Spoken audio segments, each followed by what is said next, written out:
recording the session, and then we are going to upload it on YouTube. Super. And can you see me now, or do you see just the slides? Because I can see you. I just see the slides. Okay, perfect. And we can do then afterwards a Q&A, and then we might, that's fine. Great. So why don't you give me a brief hint when the 9 o'clock is, and then I will start. Okay, in 3 minutes I will let you know. Okay, perfect. Great. Thank God we got it straightened out. No worries. Even without it, it would have been fine.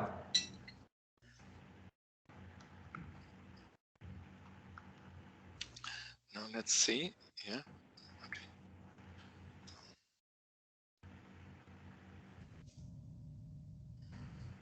So how is everything in Baku with the coronavirus? Are you having this?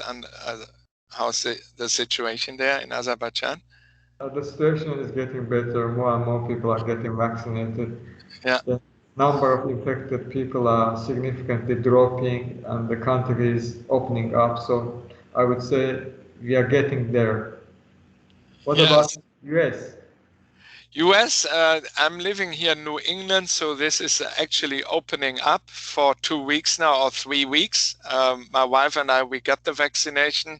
She's in Munich. She's coming now in 3 weeks back. And then we're going in fall to Germany, because I will teach there and do the rest all remotely for the US. Nice. Yeah. But in US, do you think that during the fall semester in 2025, you are going back to the physical education, or is it going to be at distance? Yes, I was supposed to go back face-to-face, and I have actually 6 classes in fall. One university is completely online. It's an executive MBA. And now the other university wanted me to do face-to-face 4 times a week, but now I got this Germany assignment, and then I said to my dean, is it possible that we switch a bit back to the online, because we want to build a collaboration also between the universities. And he was, of course, strategically thinking and say, okay, I give you the freedom, go to Germany. And now I do Germany face-to-face. Originally it was 1 class, business intelligence, but now they gave me a 2nd class in entrepreneurship, innovation, and then the rest is all online. Yeah. Great. Very exciting. Dr. Krings, actually it's 9 o'clock your time, and yes. If you don't mind, we can start. Thank you very much.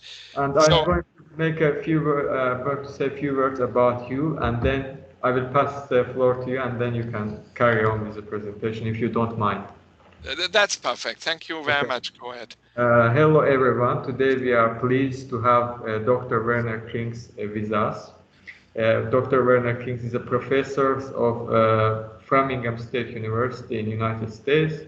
Dr. Krings has a teaching and coaching experience in different parts of the world, namely in Germany, UK, Vietnam, and some other places. Dr. Werner Krings received many awards during his academic career. He published different articles about the business, management, and other fields.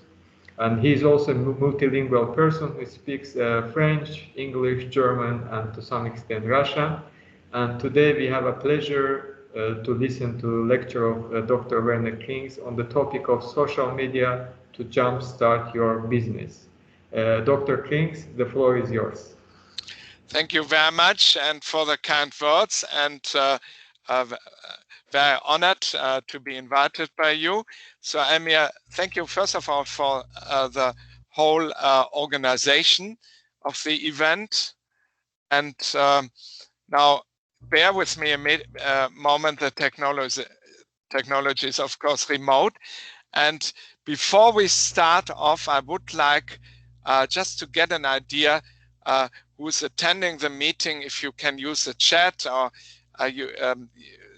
so we have some students hopefully there, some business people, faculty, alumni, and when I mention the students, they might be undergraduate, graduate students, and PhD. So welcome, and I keep it very simple, smart, because I do not want to overwhelm you with details here. And I have a few questions. First of all, how many of you are using social digital media in your research? And for those students who are there, please take some notes. And now, first of all, do you use actively social digital media in your research? If yes, are you regularly using these media? How do you benefit from this media? And then also, now let me just move this here. So how are your expected returns? And hold on, let me just move this here because I don't see the slides. Now, please take some notes. So then, how many of you are using social digital media for business? And then, which platforms are you predominantly using? What are you trying to accomplish? And what are your experiences? And I give you a few seconds time, and you can jot down the notes because this reflective exercise helps you then also to connect the dots and also formulate some questions. Thank you. The other question is, have you realized any kind of benefit from digital social media? And this can be in your academic career, in your professional career. This can be as a faculty in terms of research, interaction. And if yes, please write down any benefits which come to your mind.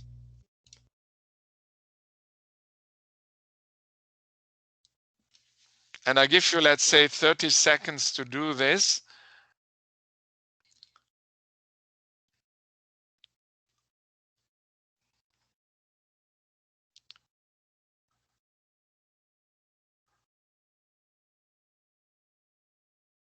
All right. Now, first of all, welcome to our journey.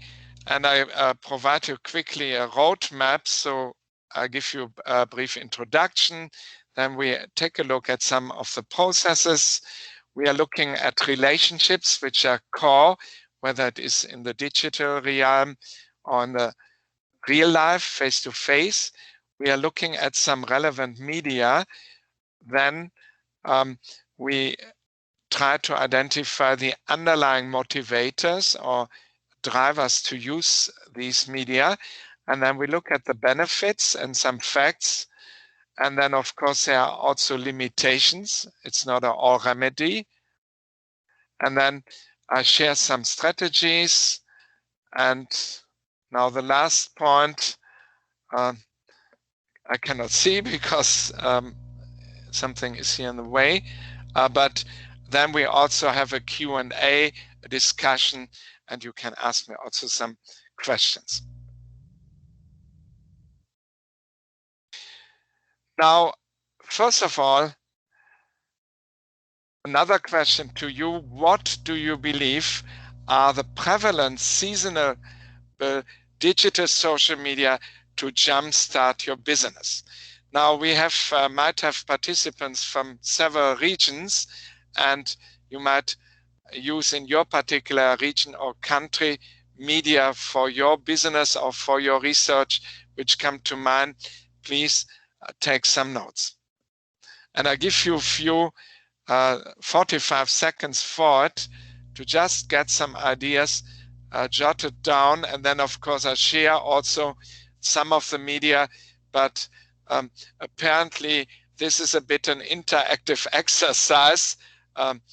Some of you might get a certificate afterwards, and therefore we want to do this also by including you here as the main agents or actors. Thank you.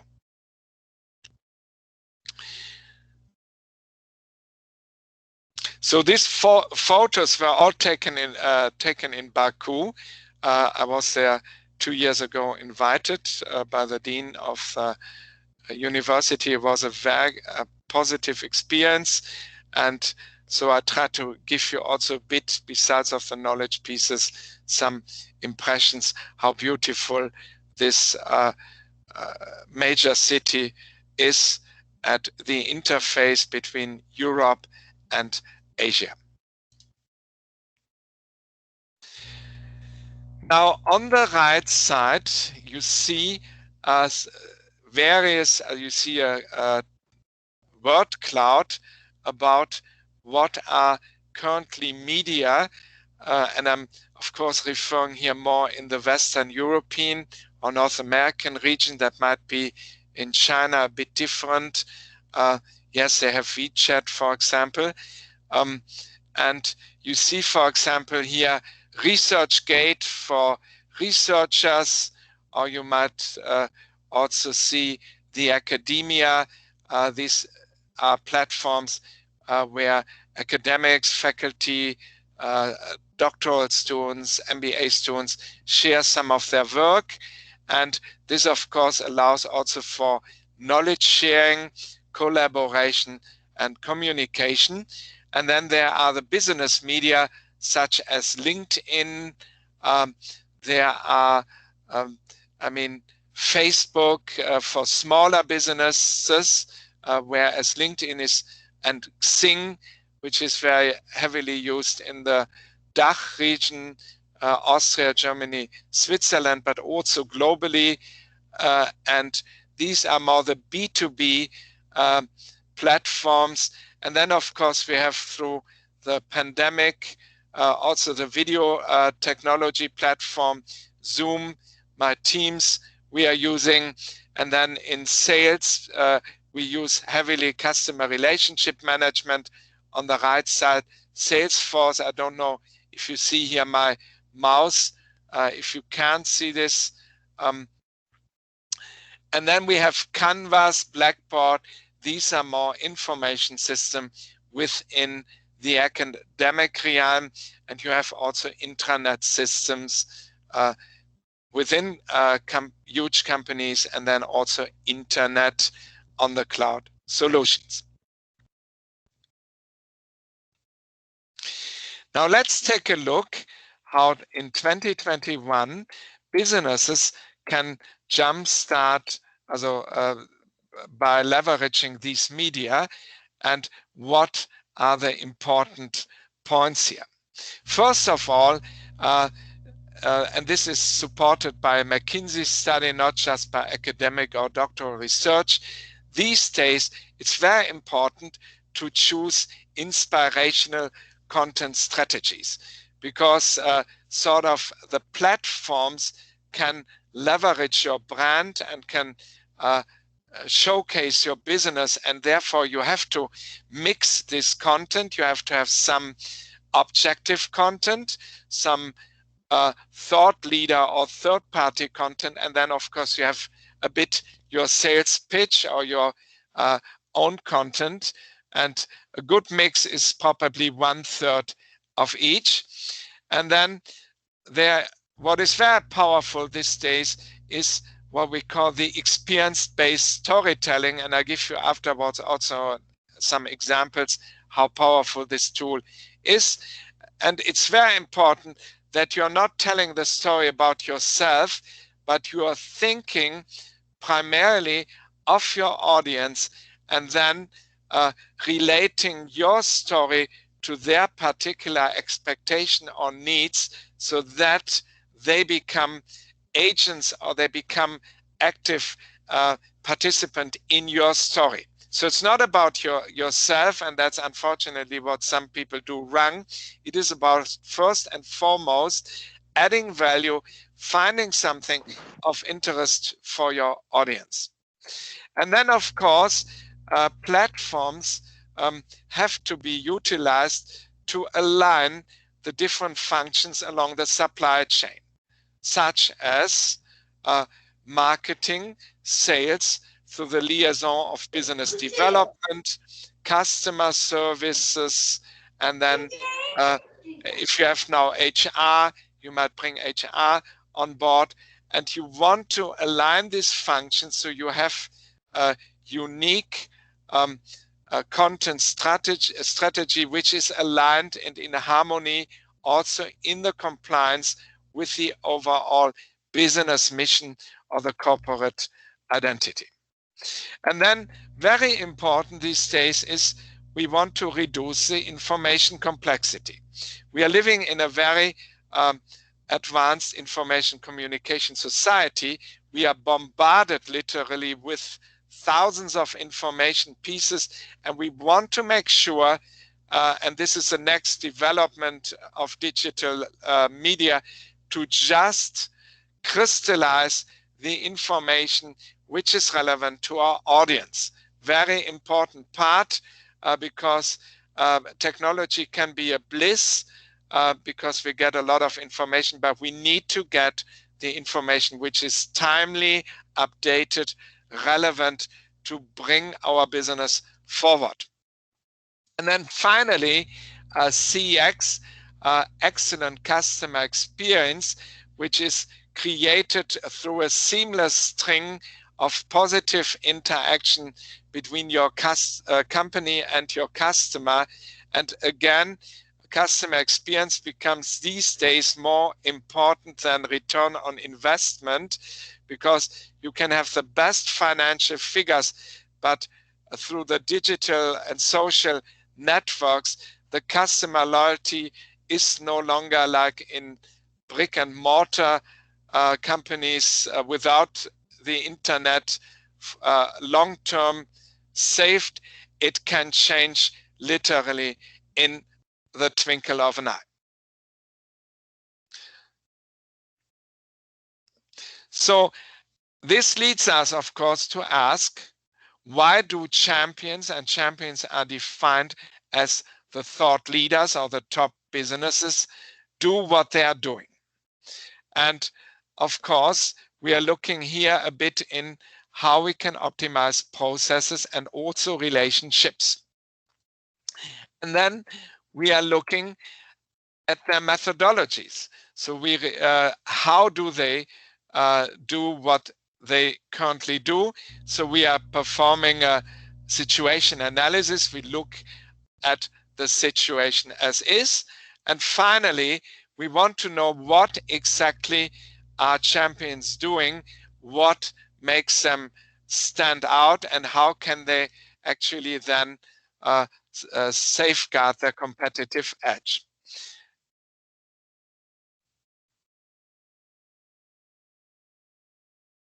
Now this analysis, for example, and I bring here a bit of my research in, led me then to address the following research questions. First of all, what exactly is business development about? It's a buzzword. And how can we define the process in the environment of marketing and sales? So we look a bit in Amir's job description here as business developer. And then how can we impact this function by using a relevant set of digital or social media? And then we take a look, what are the relevant set? What is a relevant set? Because there are myriads of digital social media. I mean, now it's a lot of brand new apps coming every day. Platforms are arising, and we have to focus, of course, in the business to business world and also in the business to consumer world on these platforms, which are aligned to our target segments, our new or our existing customers. And if we now have different generations, such as millennials or baby boomers or the generation X or Y, we have to really tailor our particular digital social platform set to this. And then, of course, we ask ourselves, what are the key drivers to apply this digital social media for executives? And of course, there are small businesses as well, but When we look at B2B, for example, we look at corporation, Fortune 500, large corporation in Azerbaijan, in Beijing, in Western Europe and Middle East. And then, of course, we are not just optimizing processes, there must be also an impact on business performance. So we have to measure this to some extent as well.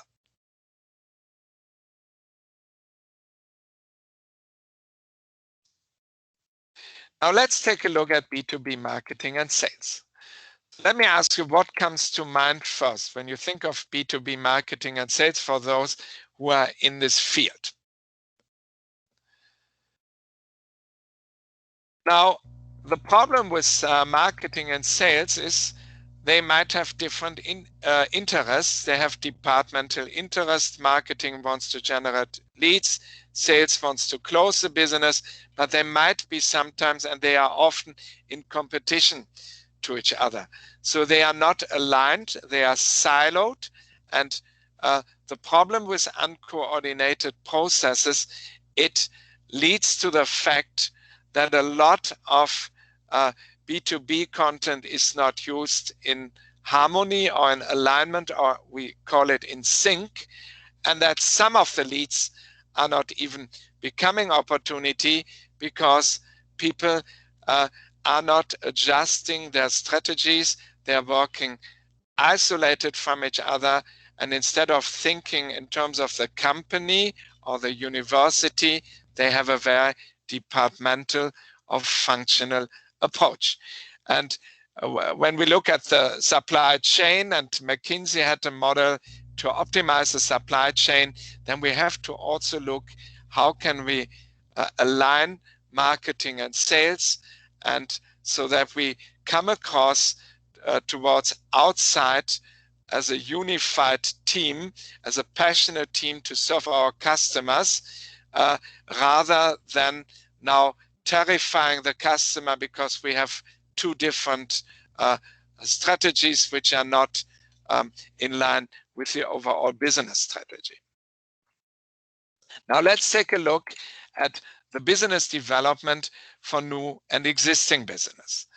Now, and this is based on a literature review, pilot study, job description in IT, in various other industry, and a global survey with about 530 executives in roughly 20 industries, and from finance to automotive to engineering, real estate, just to name a few, business consulting and management consulting, and also education.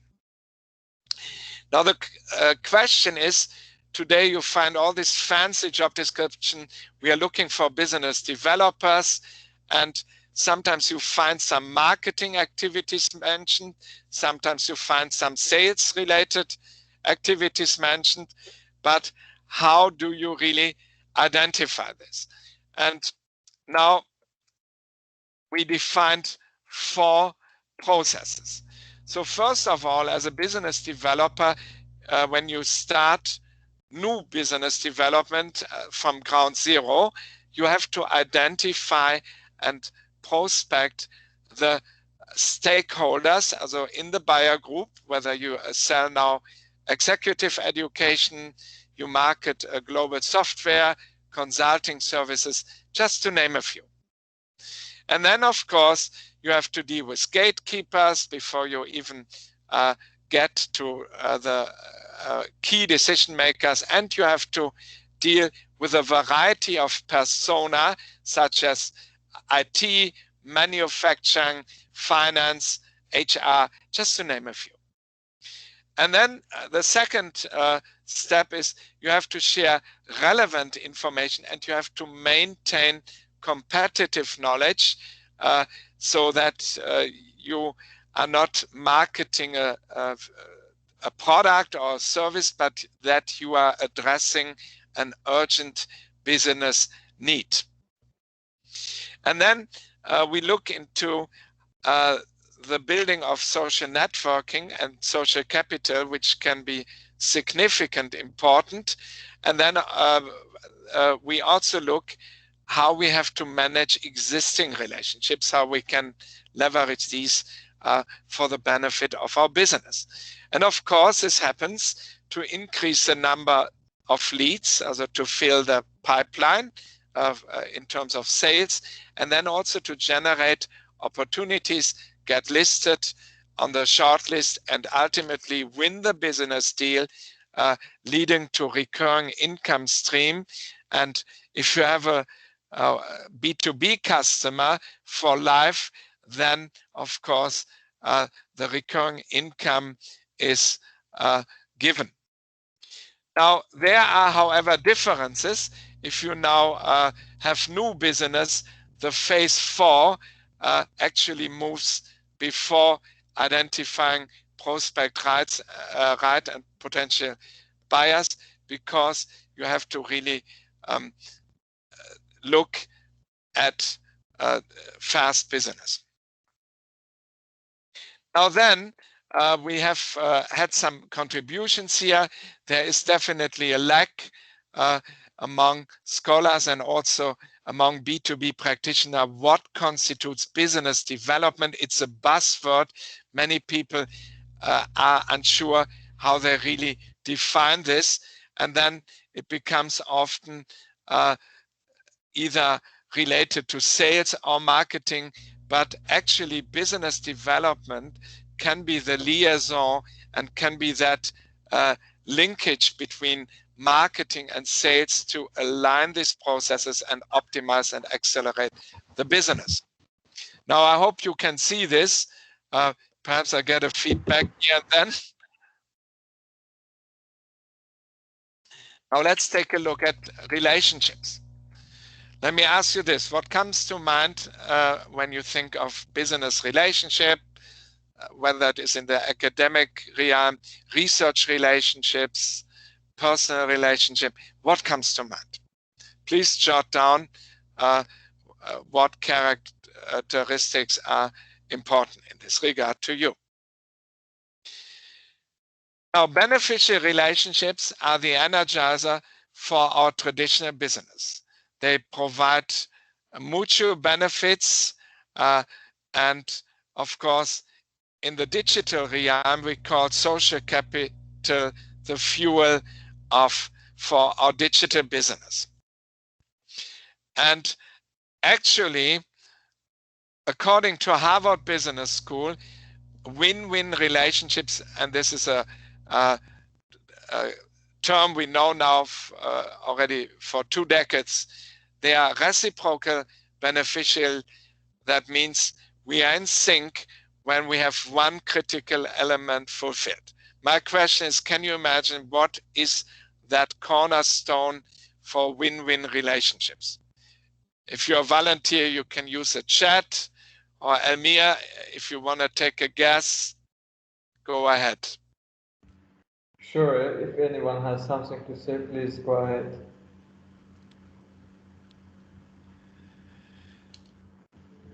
If not, it's fine. Okay. You can use a chat. That's fine. Now, it boils down to trust. And we love to do business with people we can rely and trust. Now, let me say this, for example, I could trust Amir. I mean, I saw how in the forefield of this webinar, he went the extra mile. I mean, from placing the advertisement on the Western Caspian University board, events board, to following regularly up, to even with his colleagues today, ensured that the technology worked. And we had some challenges in the beginning. I'm not going on with this. So trust is of the essence. And here you see on the left side, trust is a character thing. It's about intent and integrity. And on the right side, of course, there must be also competency involved. So we have skills, knowledge, experience, and then the outcome is reputation, credibility, and performance. And I mentioned also why this is a principle or cornerstone which we can really already anticipate by using digital media. You can really test drive relationships or use a barometer to assess whether this business relationship can lead to business early on without overspending by traveling from one end of the world to the other, by doing walkthroughs through companies. You can test drive this already early on, and thereby digital social media can be of help. Now here on the right side, you see these four people in this mountain village, and apparently they are a team, they trust each other, and so this is the key for business. Now the question is, how do we define and leverage now digital or social capital? And there has been some really good research done in China, besides of the US. And when we look at social capital, it's not just a buzzword. There are goodwill and benefits gained from social networks. Definition by Adler and Kwon. Investment in relations with expected return. So if you go on LinkedIn and have connections, at some point there must be some return. And then there are social ties, again, mutual trust and values, which can enable information exchange. And the better and the more relevant your information, the faster you are on the short list eventually, and the faster you close business, and the higher is your competitive edge in a global environment with fierce price battles and sometimes decreasing profit margins. And of course, then there is this word of mouth, or the credentials and recommendations, which can be critical to generate profitable opportunities. Geo, and these are mostly from China, very good researchers. Now let's take a look. So, and this is based on research now. So social capital definitely strengthens the relationships, and I share also two stories afterwards. You share relevant information, then collaboration, communication, and then you have access where your competitors often spend weeks or months. You can get this access literally on a click of a mouse. And I want to share two stories, one from the automotive industry in Germany, leading automotive company. And so one day I got a request on LinkedIn. It was from an intern. And so this is a very good story, that you never ever judge people because they are now intern, and you might be already further down the line in your career, whether it is business, whether you are a CEO, whether you are a PhD or a professor. So I accepted this contact. I did not know that she was a niece of the CFO from one of the largest German companies. So, and I had to develop this. I was like a mere in business development. And so I called in and talked to this intern and got the personal number of the CFO.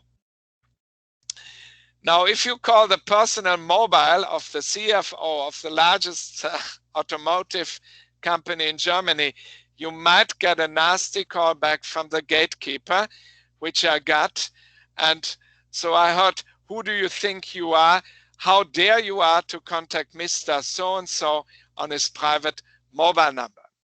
And I said, you know what? I understand you are upset, but did you see my LinkedIn? Did you visit my LinkedIn profile? Are you aware with whom you are talking?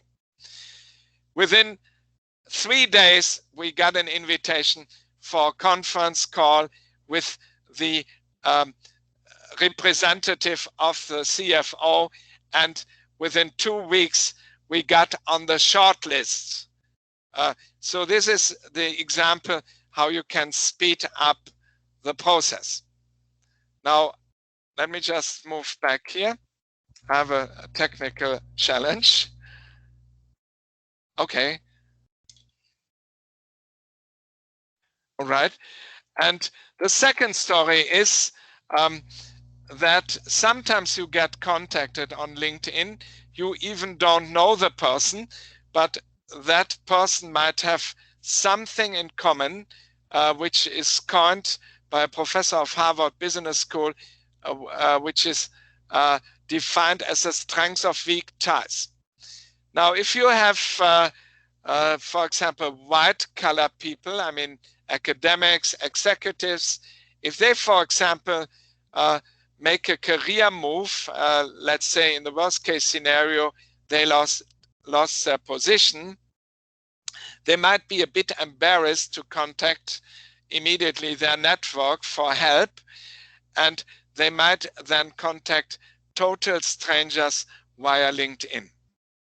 And the interesting part of this theory, which works also in practice, is that if you have something in common, like the university, like the high school, like one point in your life, a stranger will go out of the way to help you. And I had this happening recently.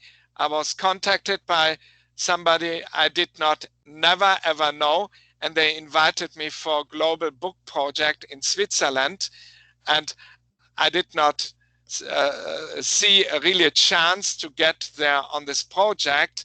But then 2 weeks ago, I got this invitation to co-author a book about the future business school. And this happens all the time with other events as well. So this is possible when you build social capital.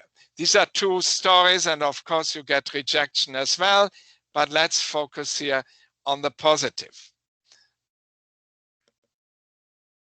Well, let's move on. So, and you can also jot down some questions here, and you see probably now these Roman 1 to 4, these are all the business development phases which intertwine here and which are interwoven in the digital or social capital. And below there is a link from The Economist 2017. If you're looking for a career change, if you're looking for new business, the first and foremost thing are valid relationships. And sometimes you see that you get business without overspending times, without now working months or weeks, because you get favor from people through networks where other people cannot access these resources in time.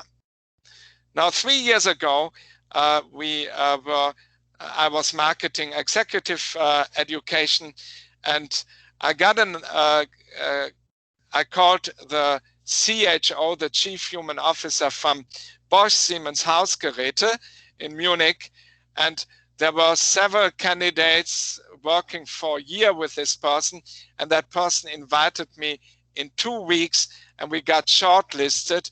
And the reason why this happened was I could connect not just through digital media, but I had also a bit a human resource background, and I could talk about philosophy and psychology, and that was exactly for this person as important as talking about executive education. So it's about building effective relationships. Now let's take a look how you can establish relationships and nurture these in the context of a university, of a business school. And this is, of course, equally applicable to a smaller business, to a startup. And you see, it's about the networking. And you see that the different, and this is network theory, so you meet different people and you have certain things in common, and these people can be the accelerator or the rainmaker or the evangelist, however you call it, for you, and they can connect you to different key contacts. So you need to know probably 6 to 7 people on the globe to be connected to everyone. Now let me give you an example how this works. 3 years ago, I sold an executive coaching, and I was at a startup event in Munich. And long story short, that person did not like me. And the person told me later on, I thought you were very arrogant. And I was thinking the same thing. And then 2 years later on LinkedIn, I made just one comment to a book that person read. And then I get a call, can we meet in Munich in a hotel and talk about business? Now I said to my wife, okay, there might be a coaching client. I will be back in 1 hour, not knowing that this person had 20 citizenships, actually started the Industry 4.0 movement, is highly intelligent, and we ended up spending 4 hours, and he telling me, wow, you're very smart, let's do a venture together. So he knows literally the CEO of SAP, of the major companies in Germany, McKinsey and so on. And you see, this is the power if you use platforms wisely and if you give a bit. So it was apparently not about me. I made a comment to the book which turned the whole original negative relationship into a win-win. So I highly want to encourage you also to build social capital without looking now primarily on the benefit for you, but I want you to start looking differently and asking yourself the question, what can I do to add value to another person? And if you take this approach, then eventually you get some business back. Now, this brings me to the question. There are myriads of digital media in business to business, and we are looking now before and during the pandemic. Now, the first and foremost, digital or social media are professional networking sites, which are heavily used by executives, and we are talking here about medium-sized companies, large-sized corporations. There are also networking sites. They are originally more personal, like Facebook. They are more for the small local businesses like Instagram and Facebook.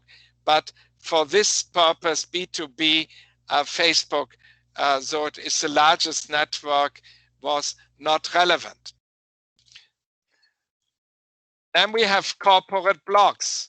So if you now share on corporate blogs content, which is a bit about your business, 1/3 about your business, 1/3 about thought leaders in the industry, and then 1/3 some objective research knowledge, Gartner, Forrester, some local research institutions, then this is another vehicle which is highly effective.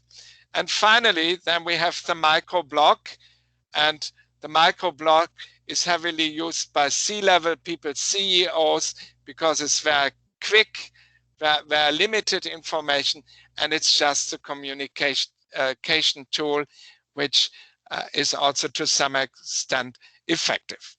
And as we all know, since COVID-19, video conferencing, we mentioned earlier My Teams, Zoom, and related platforms. And now we provide also some evidence. Apparently, and I'm talking here about Western Europe, North America, for business to business, LinkedIn is definitely a platform you should no longer ignore. I know not everybody likes it. There's a lot of noise, and you might say you do not want to waste your valuable time, but I can also provide evidence you get good business out of it. Even you do not have to even proactively pursue business. Business comes to you if you use this relevant content and follow the options we discussed earlier. Then Twitter for microblog, then the company blog, and then currently Zoom, which might be also soon going partly back to face-to-face, because it is people get tired, also there's online meeting fatigue. Now let me say this, we need to get back here.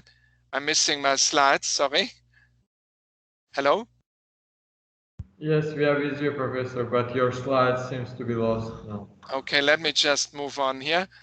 I upload this one more time. Okay. Yeah. Okay. Now I replace this quickly. Now let's use the time perhaps of the uploading. If you have any questions, you can also, if that's possible, send a chat to Elmir. Let me just go quickly here through. I already got 2 questions, so once yes. the presentation is over, I will tell you. Yes, please, go ahead. Let me answer the question. Okay, so the first question I received from one of our students is that he wants to start his business on social media, and he's looking for advices, what platform to use, how to use, does he need to invest in advertisement in social media? What would be your recommendation? Yeah, the first thing is, before I now make a recommendation, I need to know what industry, what generation is he targeting, also what are his primary clients, and then he does not have to spend too much, and he might also look into a multi-channel strategy, so where he combines digital with social media. But before I now go to the platform which is suitable, I needed to know what kind of industry. Is it a small business locally? Is it international? Is it B2C, as a business to personal customers, or is it B2B? Can I get a quick feedback there? I will check it. Yes, okay, good. I'm nearly back on track, but let me just go back here. Let's see where we left it. Yeah, I think we are pretty back in. Now, that brings us actually to the 4 drivers why we use social media. First of all, networking, as a building social capital. Then we look into branding. Also, to the question here, you do not have to spend a fortune. Digital social media can be already started with a relatively shoestring budget if you are now a brand new business. And then we look also at the next driver, agility, and finally, of course, the pandemic necessity. Now, that brings us quickly to the benefits of digital social media. So first of all, we become far more agile using this media, and that has to do, instead of now doing everything through traditional channels, which are, of course, have their place as well in your marketing strategy, we can use digital social media to faster or to expedite our lead and opportunity process. And I'll show you here a quick chart which provides evidence. If you use in the software industry digital media, you can speed up the time as a vendor speed it up by 1.5 months. Third parties, these are marketing companies, research 4 months, and buyers up to 6 months. And that being said, if your competitors are missing out, you are ahead of the game and eventually win also the business. Now, how can we optimize the processes with digital social media?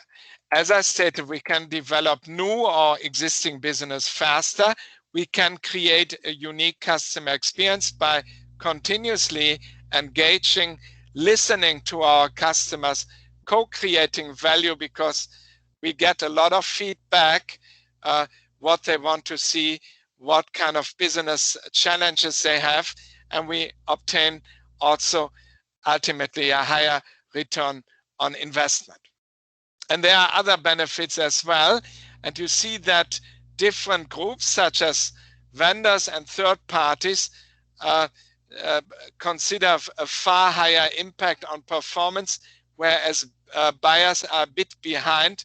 And then if you build awareness, and you can do this now through consulting or advising, you can, of course, showcase how important it is for buyers, because they can get information nowadays directly through the internet. And with the millennials and the digital natives, they usually use nearly only digital media. They are not relying any longer on traditional sources.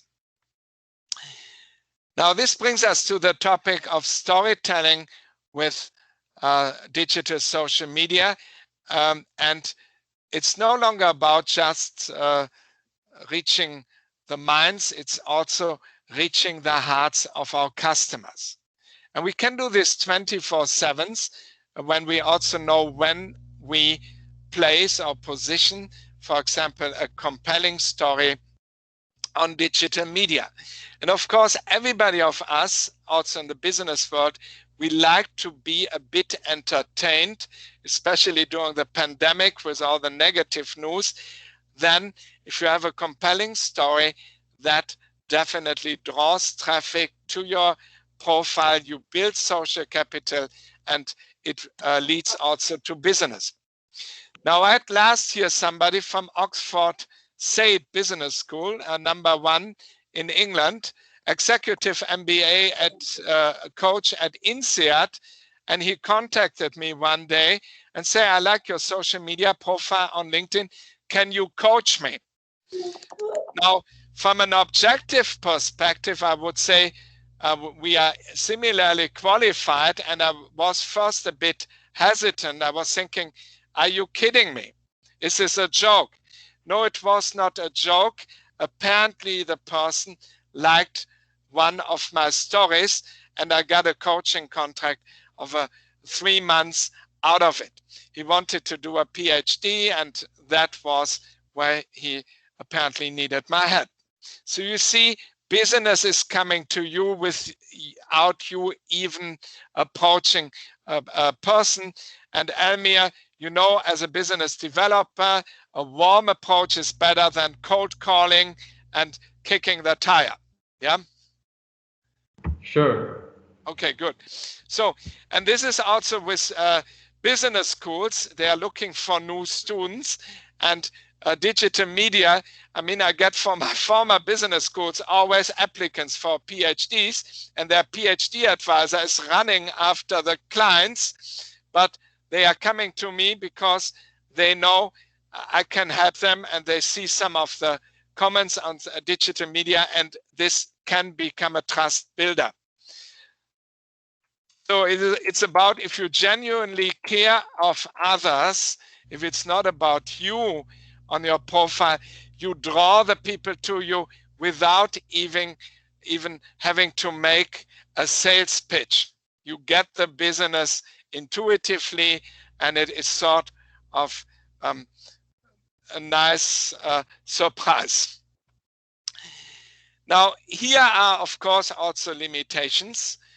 digital social media are just a support means. They can never entirely substitute your other traditional media, such as face-to-face contacts. Yes, we had it through Zoom, but now everybody's very tired. They want to go back to face-to-face. I hear this regularly from German CEOs. We are really, we have this online meeting fatigue. We want to get out. We are social beings as humans, and we want to meet people face-to-face. And we rather pay for trips than doing it in future all online, which leads then to the conclusion that in future there will be a healthy balance between online and face-to-face.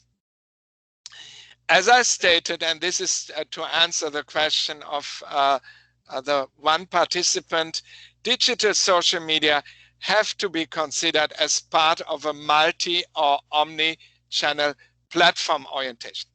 Let me give you an example. Suppose you are starting a real estate business and you target now the millennials, then you have to have definitely a heavy emphasis on digital media, mobile apps. But if you now target the empty nester, these are couples where the kids go to college and they want to downsize, then you have to use a mix out of direct mailers, knocking on doors in your community and hosting events. So you have to really see it as a part of a multi or what we call omni-channel platform orientation. So, and another limitation is, of course, the current relevant set, which I mentioned, social networking site, blog, and a microblog, and then also Zoom is, of course, heavily dependent on the region where you are located. In Asia Pacific, let's say in China, they are 20 years ahead of the game. Sometimes in digitalization, they might have different platforms. And of course, this is a momentum now. It doesn't claim that it stays forever like this. It might change in the next few years as well. And it's very critical that you include your digital social media in a customer relationship management system such as Salesforce to align, you know, the different departments or functions, customer service, sales, marketing, and technology services if we deal with a global software. So these are limitations. So you have to bear in mind, you still have to do your traditional marketing jobs, but digital social media can be an accelerator. Now, today we have, of course, the problem, how do we find this set out of this digital social media? And I gave you that set, which is currently very relevant to C-level people in corporation. So Facebook, yes, for smaller companies, but not for C-level. And this has to do with trust and credibility. Now I missed my slides again. Sorry for this. Let me just bring this back. Sorry for this. Let me just share this. Sorry. Let me. Oh, where are we here? Yes. Now we are nearly done. But so, can you see these slides? Can I just get a feedback quickly? You can see it. You can see it or you cannot? You can. Okay, super. And then, of course, we talked about that we have to get down to the relevant information. So there's a lot of disruption, which can decrease our productivity. And then, of course, digital social media can be very time intensive and costly. Now, the average time executives spend on social media is between 1 to 3 hours a day. And of course, this time might be also used better. And therefore, we have to streamline and hire probably a social media marketing manager to free us a bit off from this work. And then we have for certain industry like pharmacy, medical device, military or aerospace, of course the problem, they can be in conflict with privacy and data sensitivity. Think about cybersecurity and all these topics. And then in the worst case scenario, they can, through virtual word of mouth, they can release a SHIT storm and they can become a liability for your brand. Now let me just look at some strategies here. Let's look at some strategies. So very important, traditional media face-to-face remains relevant in the near future, especially in business development processes where we build relationships and then also close the deal. However, there's currently, due to the pandemic, phase out an online meeting fatigue, so it will probably balance to a healthy face-to-face and online balance. And then you should choose the digital media for your business, which are relatively mimicking or mirroring the traditional media. And I provide evidence for this. And of course, you should focus your digital or your marketing efforts on this relevant set in B2B. But if you are having a small business, you might include Facebook and Instagram. Then you have to align your digital content with the persona of decision makers, even with competitors. And this leads to a seamless string of excellent customer experience events. Then we want to build awareness, train and incentivize employees to use increasingly these digital platforms to accelerate business development, sales and procurement processes and thereby increase performance. And we can do this through creating guidelines, salary incentives in HR, or performance-based executive remuneration technology component. And then we, of course, have to align our marketing-related processes. We have to adjust our media usage to improve efficiency and effectiveness. This leads us to three major strategies: grow digital social technology, align media usage with the process phases in your function, whether it is business development, marketing, sales, HR, and then also focus on these media which mirror face-to-face, because face-to-face or word of mouth is the most powerful thing in marketing. And then coordinate your media efforts, align the function, and here's evidence. You see that alignment is here of the essence. And then, of course, you have to find the right balance. And this is pre-COVID and post-COVID. Both media usage remain relevant. There's not one extreme. There are some older business models. Of course, they heavily rely on traditional media, but there will not be a complete substitution of traditional business by digital media. It can be just a supportive means. And then, of course, here I provide evidence. You see in traditional media, the first top media, word of mouth, face-to-face. As a face-to-face is #1, ranking at buyer side, word of mouth 2. And then, of course, you look at the digital media like LinkedIn, the social networking site, and the corporate website, which fulfill similar function. And this is evidenced by a global research study and also statistically evidenced. Now, here are some best practices. I know time is here of the essence. 78% of digital media marketing executives outperform their peers relying on traditional media.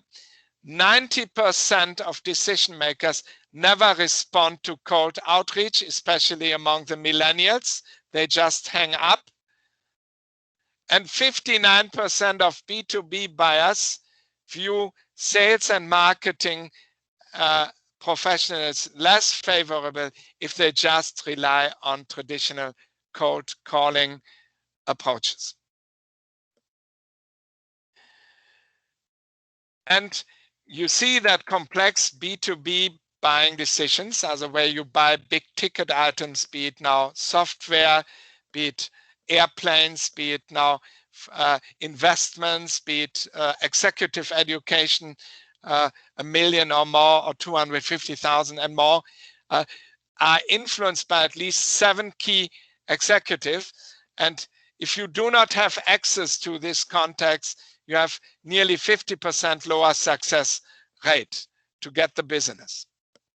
And then 45% more sales opportunity, also qualified opportunities, are ready, able, and willing B2B buyers are created by cutting-edge digital media savvy business development executives, of course, marketing, sales included.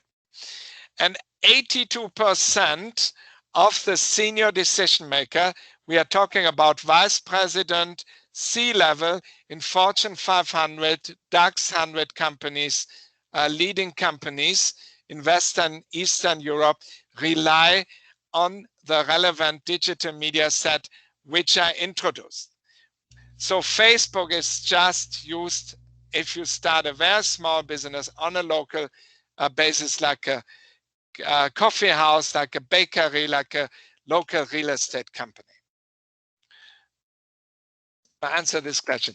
This leads me to the Q&A section. If you have any questions, please do me a favor, give me a break and ask some questions to Elmir.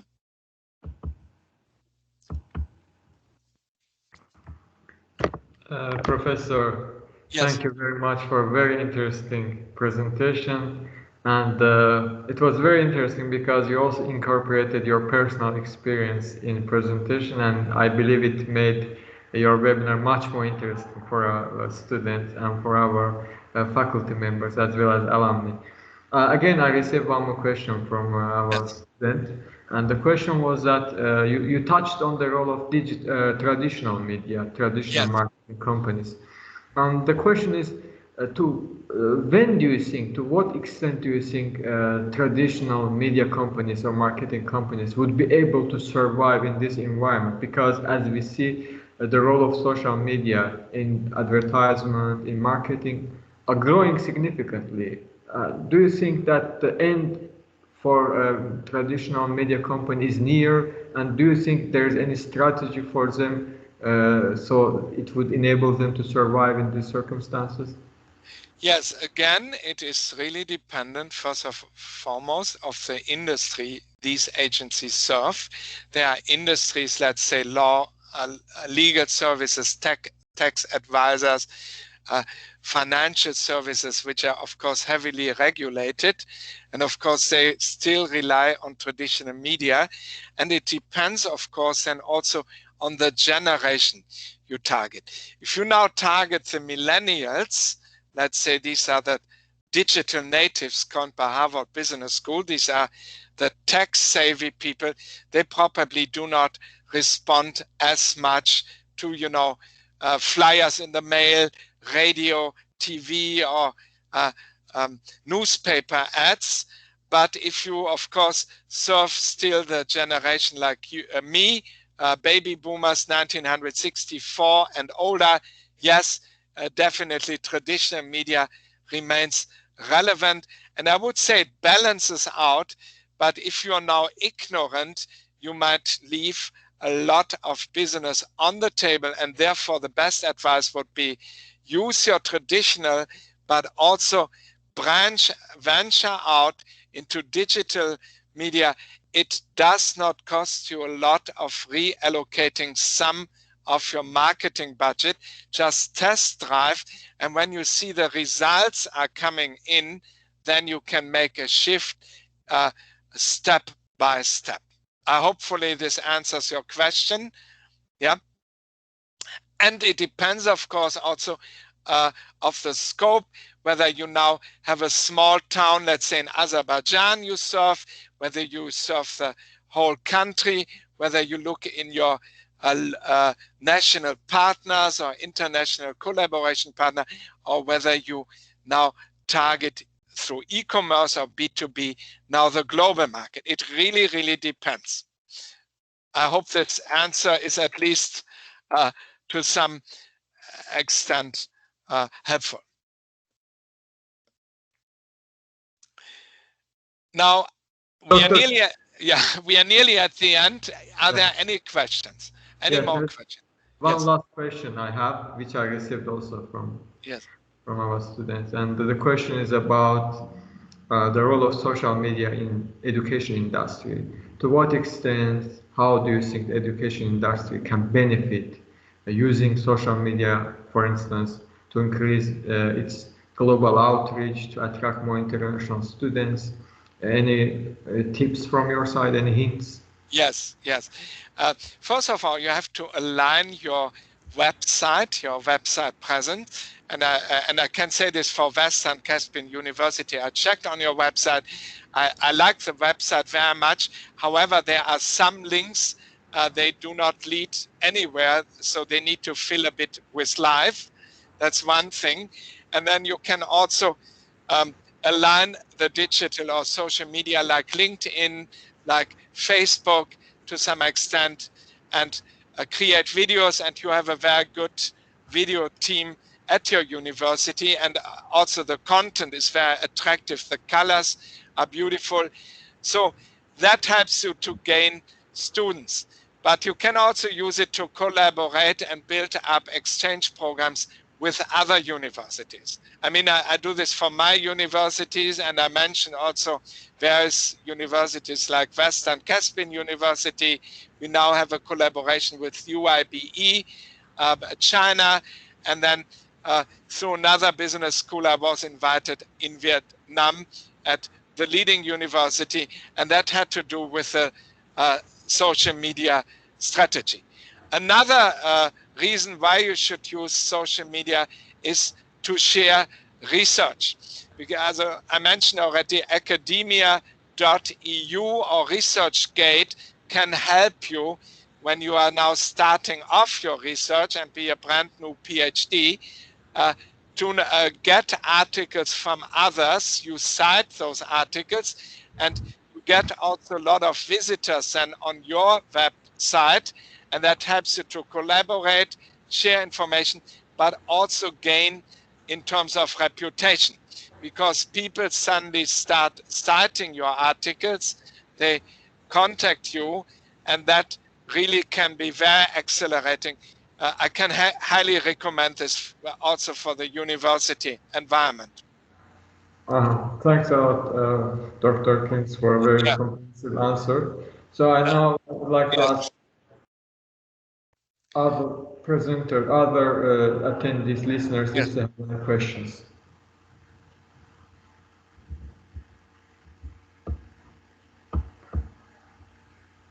Hey, don't be shy. I know. I mean, So there are no questions. Dr. Krings, do you have anything to add as a final word? Yes. First of all, I thank you very much. And I wanted also, if there are topics you would like to learn about, like website development, we did this actually in our last class. We took a very critical view at our university websites in the digital social media marketing class, and there came some really interesting input.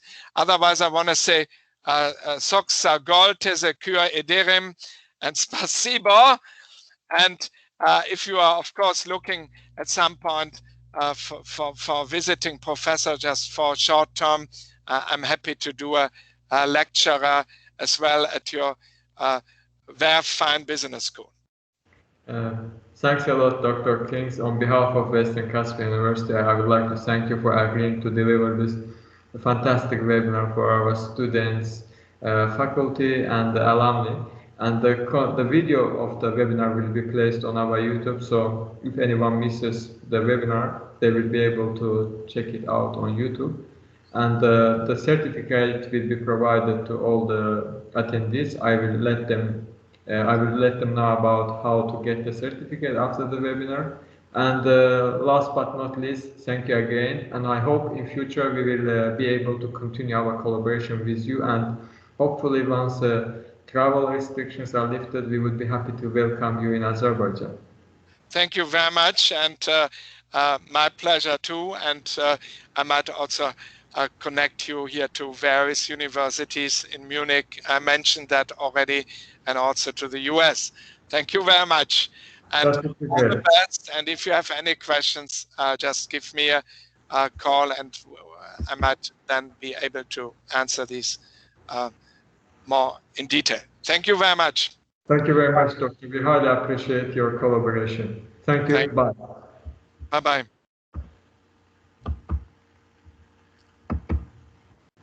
Thank you. Teşekkür ederim. Yes. So,